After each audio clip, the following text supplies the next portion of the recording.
আজকে বাজার থেকে কচুর শাকটা কাটিয়ে নিয়ে এসেছি। এবার ভালো করে ধুয়ে নিয়েছি আমি। এবার জল দিয়ে আর নুন দিয়ে সেদ্ধ বসিয়ে দিচ্ছি আমি কচুর শাকটাকে।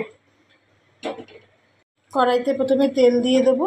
কড়াই তেলটা গরম হয়ে গেছে, এখন চিংড়ি মাছ দিয়ে এগুলো আমি ছেড়ে দিচ্ছি।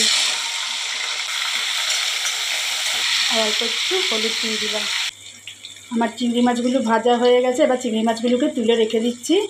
ওই ভাজা তেলের মধ্যেই দিয়ে দেবো শুকনো লঙ্কা ফোড়ন আর তেজপাতা দেবো। দিয়ে পেঁয়াজটাকে ভাজা ভাজা করে নেব। পেঁয়াজটা ভাজা ভাজা হয়ে যাচ্ছে, এখন আমি একটু কাঁচা লঙ্কা দিচ্ছি আর স্বাদ মতো হলুদ গুঁড়ো, জিরের গুঁড়ো, কাশ্মীরি লঙ্কার গুঁড়ো আর লবণ দিয়ে দিলাম।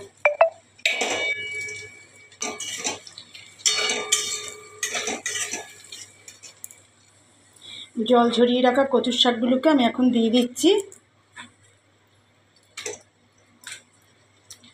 আর তার সাথে দিয়ে যাচ্ছি ভাজা চিংড়িগুলোকে। স্বাদ মতো চিনি দিচ্ছি। কচুর শাককে যেভাবেই রান্না করো না কেন খেতে দারুণ লাগে। ইলিশ মাছের মাথা দিয়েও ভালো লাগে বেশ, চিংড়ি মাছ দিয়েও ভালো লাগে, আবার নিরামিষ ছোলা দিয়েও খেতে ভালো লাগে।